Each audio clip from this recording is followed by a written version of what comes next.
Kula mboten rokokan, dinyek. Rokok iku cara kowe piye? Nggih, mboten wani ngukumi mbah. Wis misale cara kowe haram iku bener aku. Ning dinggon barang haram diobong. Dadi umpama haram bener aku. Dadi rokok iku haram, berhubung haram diobong. Dadi kula niku ora tau menang Gus Dar Gus Hamid. Tapi insyaallah teng akhirat menang kula. Kula kepengin santri-santri ngertos ukuran baik niku saged ngambil sikap adnal halat. Adnal halat itu sikap paling rendah. Karena agama ini butuh nilai minimal. Kula bolak-balik kampanye agama ini butuh nilai minimal. Terus jenengan ampun bayangno donya niku ideal. Suwe-suwe dadi khawarid.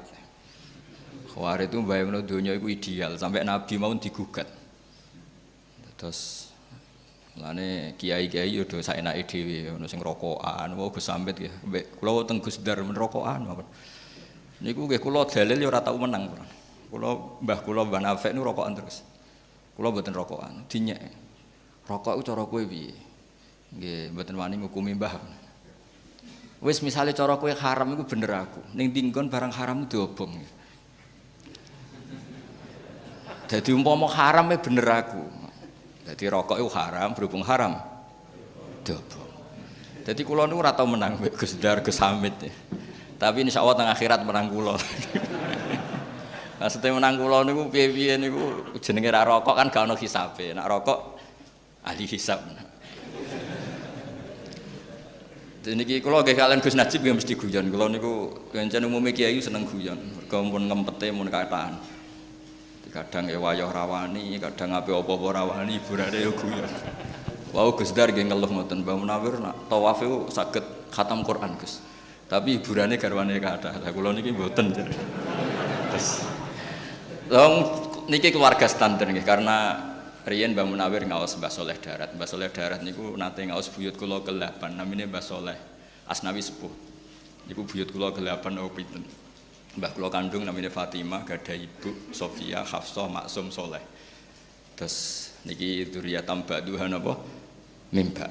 Terus nggih biasa mawon semua saling menghormati. Terus kula pas niku jagungan kalian Mbah Nafek, kalian Mbah Muat. Niku nggih pernah sepuh sedanten. Jadi Mbah Muat nggih ngoten. Rokok iku nak haram, malah keliru mbok simpen. Nek mbok rokok jenenge mbok simpen, tapi nak dirokok dihancurkan. Berarti sing muni haram kudu rokok, perkarane menghancurkan. Terus ora tau menang lah pokoke secara debat. Tapi ini penting kula aturaken kula iki eling dawuh Mbah Mun. Wong iku kudu maklumi sing wis ana, sementing gak haram ora maksiat. Kok nek kowe darani rokok haram, gak darani kiai-kiai sing rokok fasik. Padahal Mbah Makhrus itu ya rokok. Mbah Mun mboten rokok, ngaramno santrine rokok rawani, mergo eling Mbah Makhrus. Lah kula akhire yo anut Mbah Mun, santri kula sing rokok niku kathah, padahal kula mboten rokok. Angger ape ngaramno kuwi eling Mbah Makhrus, Gus Najib, Gus Hamid. Terus kaya minoritas kula. Dadi akhire kiai wedi santri nggih kula niki. Mergo santriku mirip kiaiku, mirip guru-guruku. Meskipun miripe iku dalam hal nembe rokoke. Akhire nggih mboten wani.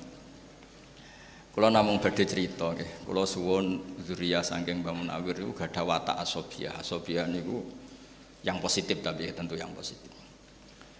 Kula riyen ngapal Al-Qur'an niku mboten nate diutus bapak. Bapak kula Ki Nur Salim niku akrab sangat kalian Gus Najib, seniore Gus Najib. Riyen ngaos teng Mbah Dullah, tapi sederenge mun hafal Qur'an saking dalem, saking keluarga, saking Ki Zubaidi. Riyen Mbah Dullah kira amasyura nate ngaos Ki Said Sampang. Di antara ya, dulu nggak ada guru tunggal karena Indonesia berlimpah tiang alim, tiang hafid. Jadi buatan enten negara barokah kados Indonesia. Kalau eling dawuh Mbah Mun, niki kalimat itu tidak saya rubah sama sekali. Bahasanya begini Mbah Mun. Hak Andalusia itu guling. Andalusia itu sing riyen nate ana Ibnu Malik, wonten Imam Qurtubi, sing ngarang kitab Imam Syatibi itu termasuk tiang Qurtubah.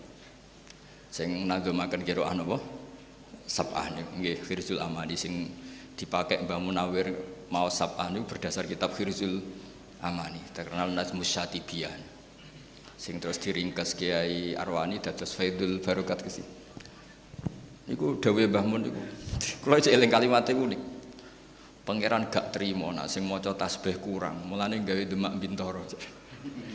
Redaksinya begitu, pangeran gak terima nak sing maca tasbih kurang ning Eropa ning Andalusia teng Spanyol mriko. Pangeran gawe Demak Bintoro.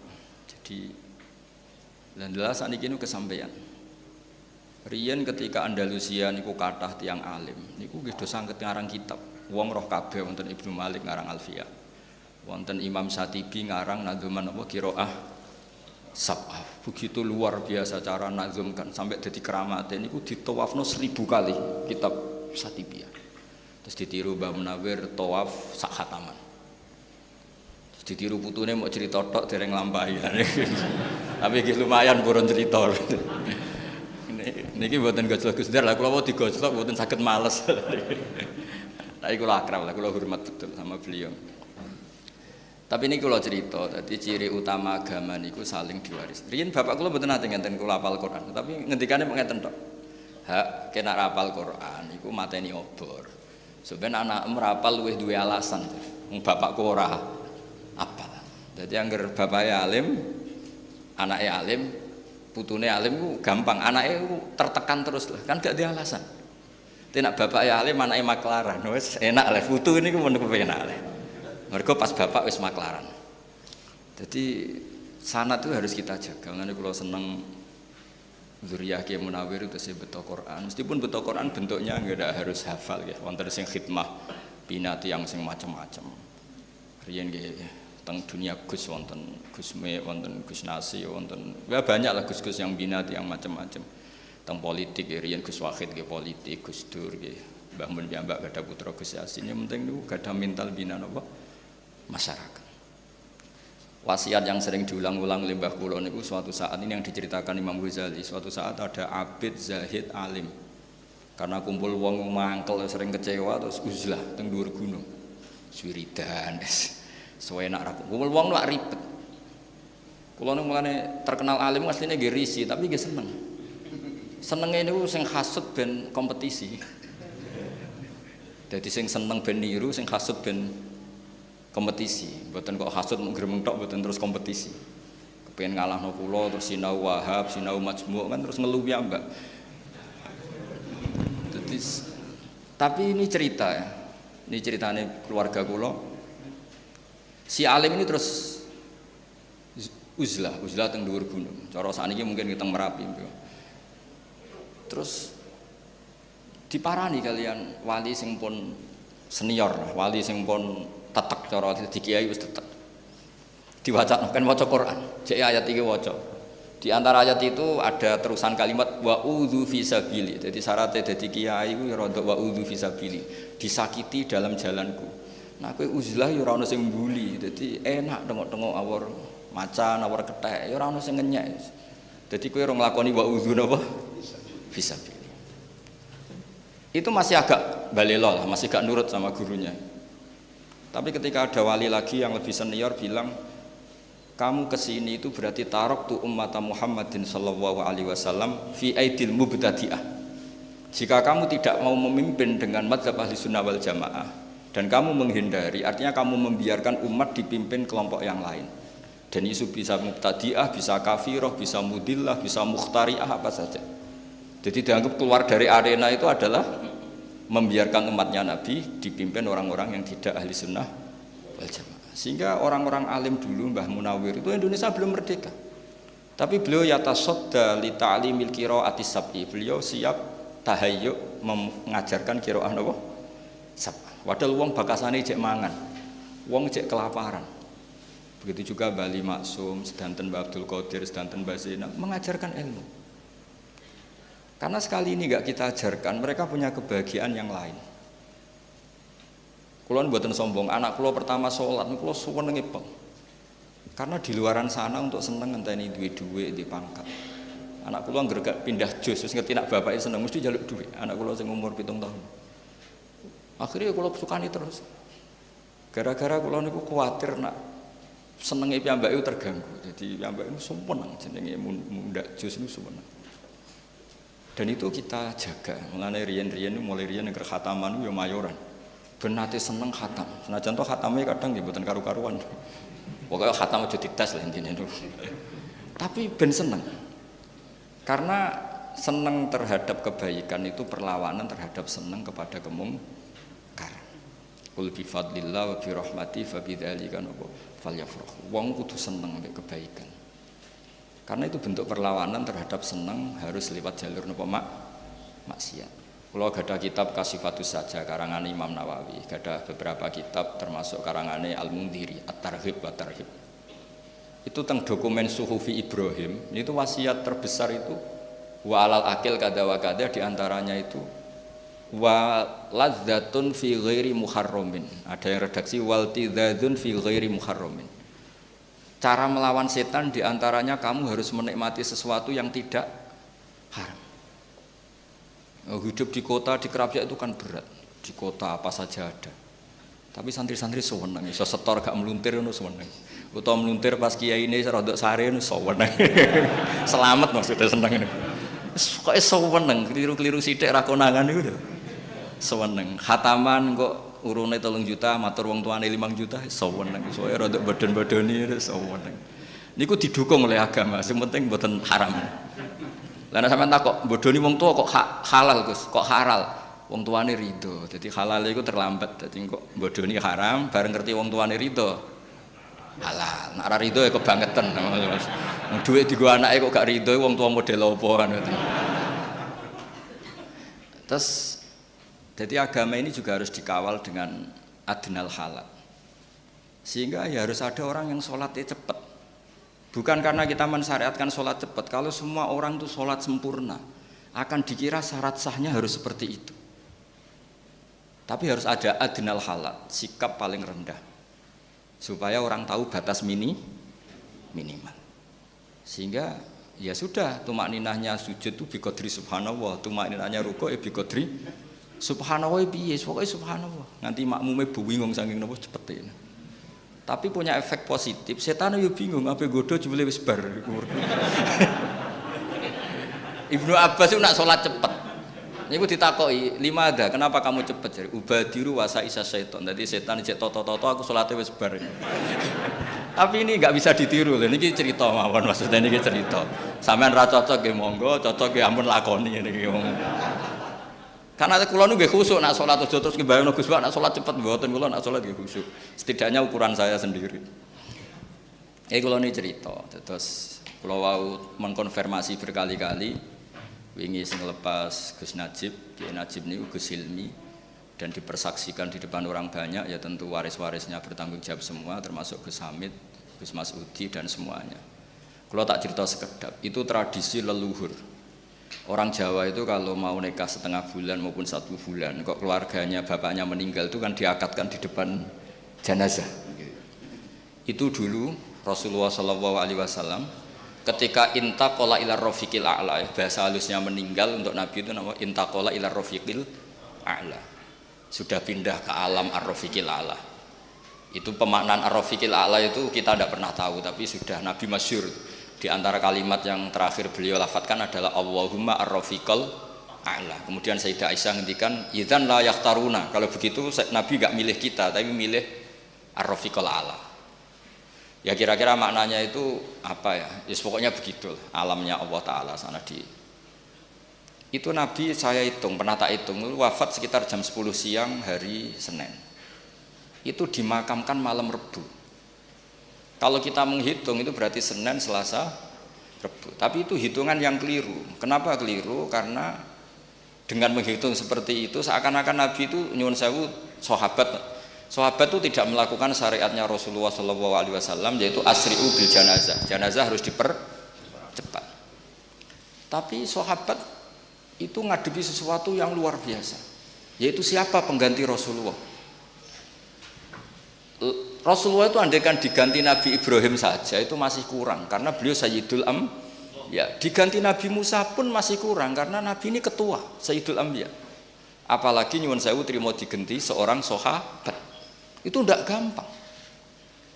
Dan dalam pemilihan itu ada 3 kriteria. Kalau pernah sepuh menang Abbas. Karena Abbas ini pamannya Rasulullah SAW. Abbas ini saudaranya Sayyid Abdullah. Tapi problemnya Abbas, Islamnya secara lahir terlambat, yaitu beliau Islam setelah peristiwa Badar. Berarti cara lahir Islamnya kan ada mantu Sayyidina Ali dan Utsman. Ada poin berdasar poin. Kalau berdasar poin yang paling lama dari anak Nabi dan sudah dewasa yaitu Abu Bakrinis Siddiq. Ya secara lahir itu geger-geger terus orang Ansor matur minna amir wa minkum amir. Ya sudah setiap klan punya pemimpin sendiri. Geger-geger. Dan mereka ingin bahwa pergantian itu disaksikan setidaknya oleh jenazah Rasulullah SAW.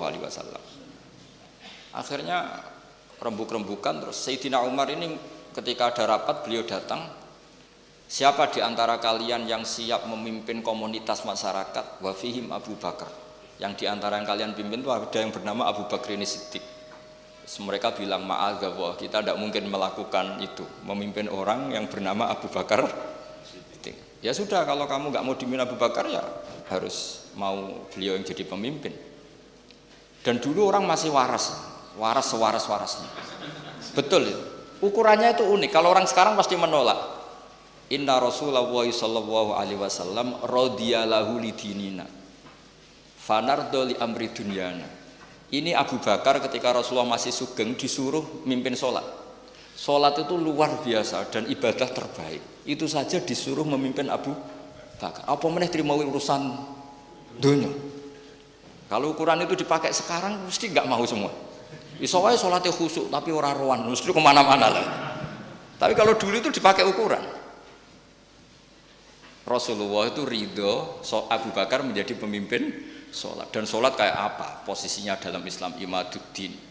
Sholat adalah al-munajat, sholat adalah mi'raju arwahil mu'min. Luar biasa lah status. Itu saja dipimpinkan, disuruh mimpin siapa? Apa meneh terima urusan ini. Akhirnya mereka ridho semua dipimpin Abu Bakrinis. Kelar. Artinya kelar itu mereka ingin khilafah itu disaksikan jenazahnya Rasulullah SAW. Artinya adat-adat ketika bapak wafat masih ada jenazah beliau ya saya dinobatkan penggantinya. Dulu ketika buyut saya Kiai Zubaidi wafat ya putranya langsung dinobatkan. Begitu seterusnya adat-adat kiai. Jadi yang dilakukan Gus Ilmi itu sudah benar memang adatnya diumumkan ketika belum dimakamkan. Terus adat-adat di Jawa terus nikah masih di depan jenazah itu juga ada padanannya bahwa orang-orang yang spesial ini meskipun sekarang sudah jenazah ikut menyaksikan. Ini penting kula aturaken supaya berapapun kadarnya itu ada padanan yang pernah dilakukan Rasulullah SAW. Kalau dalam bahasa qiyas ilhaqun nadzir bin nadzir yang mirip-mirip. Nah, kenapa kula nu fanatik seperti itu? Karena agama ini yang miliknya Allah Taala. Niku ngendikane Nabi nggih wattaba'tu millata abai Ibrahim wa Ishaqa wa Yaqub. Padahal hadat din dinullah, hadat din dinul Islam. Tapi wong ben asobiyah niku nyebut aku ora ngarah kafir. Wong bapakku nabi, bapakku kiai. Dadi cara putu Mbah Munawir, aku mesti njaga Quran. Iku Qurane mbahku. Cara putu Mbah Zubair, aku kudu ahli fikih. Wong iku fikih Mbah Zubair. Makanya ada istilah ini makhraj Mbah Munawir, makhraj Mbah Arwani. Padahal makhraj itu kan milik Rasulullah SAW. Karena mutalaqqan min afwahil masyayikh, syekhon an syeikhin, jilan an jilin, kabiron an kabirin. Tapi dengan diistilahkan ini makhrajnya Mbah Munawir, ini makhrajnya Mbak Arwani. Keluarga ini harus menjaga karena ini milik keluarga. Agama juga gitu, semua nabi nak ngendikan millata abai. Ini agama leluhur kami. Tuhan juga sama, Allah itu milik kita semua. Tapi kena donga kudu muni Rabbi, pangeran ingsun. Seakan-akan kamu itu memiliki sendiri. Enggak boleh pas kamu bilang Robbi terus malaikat enak ae pangerane wong akeh mbok aku dhewean. Enggak boleh seperti itu. Kalau malaikat gitu tak kon ngaji lagi. Itu memang harus ada asobiah. Ya Robbi duh pangeran ingsun. Enggak boleh malaikat mensomasi enak saja Allah itu Rabbul Alamin, gak pangeranmu tok, enggak bisa. Harus ada asobiah. Sehingga dengan merasa itu kados bapak kula nggih perasaan kula niki nerusno Qur'ane bapak, nerusno alime buyut-buyut kula. Jadi anggere ape bodho ya rada isip. Kadang kula ndek kitab saking buyut kula sing riyen termasuk gurune Mbah Saleh Darat. Niku kitab Ithaf. Niku nak dibuka langsung putung. Nanti sak mangke. Akhirnya alhamdulillah atau tak buka, anggere tak buka ini putung. Tapi sebagai cucu yang baik saya beli Ithaf baru. Tak sinauni. Karena yang ini tak buka mesti potong, saking lamanya. Ya lumayan kena gue teror sidik-sidik. Maksudnya gue teror, itu buyutmu dhisik iso maca kitab iku, kowe piye? Terus akhirnya ya rada keteror sidik-sidik, akhirnya ya ngaji. Dan itu sunnah itu para nabi. Terus kalau suwon semuanya begitu. Di kalangan habaib ini ada Habib Sayyidi Barakbah yang namanya diluruskan Sayyid Umar, katanya Habib Sayyidi ini kenangan sama Sayyid Umar gimana dipanggil Mas muka Sayyidi. Terus Habib Umar bilang, gurunya Habib Umar Hafid, kalau kamu namanya Sayyidi saya harus manggil gimana? Beliau kan ya bingung karena beliau orang Arab. Ya tuanku kan. Jadi kalau di sini nggak apa kan, nggak pati do paham. Tapi bagi orang Arab kan, nanti kalau Habib Umar manggil ya Sayyidi, orang-orang bilang, oh itu berarti bosnya Sayyid Umar. Jadi ya para habaib ya seneng guyon, ya rileks gitu. Supaya tadi farah billah. Jadi agama ini harus dinisbatkan kepada masing-masing supaya ada asobiyah. Dulu Sayyid Ali Zainal Abidin itu orang kadang ada pengemis itu kan agak risih ya. Tapi Sayyid Ali Zainal Abidin itu kalau ada pengemis ngasih uang itu, marhaban biman hamala zadi ilal akhirah. Matur nuwun jeng ya kowe sing nggawa sanguku ning akhirat. Jadi kalau ngasih orang itu dianggap apa ya? Nabung di bank akhirat. Nabi itu luar biasa cara men-set pikiran ya. Pernah suatu saat Rasulullah tanya, "Ya Aisyah, sarapan jatah saya mana?" "Sudah tak kasihkan orang ya Rasulullah, habis." Nabi terus ngendikan, riwayat saya pakai mudzakkar ya karena rawinya sudah banyak yang mudzakkar. Wa hal laka mimmalika illa ma labista fa ablaita wa akalta fa afnaita wa tasaddaqta fa abqaita. Jadi kalau kamu sedekah pada orang lain itu hakikatnya justru kamu menyimpan uang itu. Jadi kalau kamu punya uang 1 miliar, kalau ingin masih ya yang 100 juta itu sedekahkan, itu yang masih. Suatu saat kalau kamu poya-poya dengan yang lain ada yang 100 juta masih karena kamu sedekahkan wa tasaddaqta fa abqaita. Jadi hakikat sedekah itu justru mengabadikan. Nah ini dimaksud wa ma tuqaddimu li anfusikum min khairin tajiduhu inda wa, justru yang sudah kamu kasihkan ini yang abadi. Sehingga dengan cara pandang seperti itu sedekah itu ringan karena kayak nabung. Terus kata Imam Ghazali, trik kedua, dan kamu jangan pernah mengira bahwa yang menerima sedekah itu bi ahwaja min hajati thawabi sedekah. Dan kamu jangan menganggap penerima sedekah itu lebih butuh kepada uang itu. Kamulah yang lebih butuh terhadap ajrus sedekah.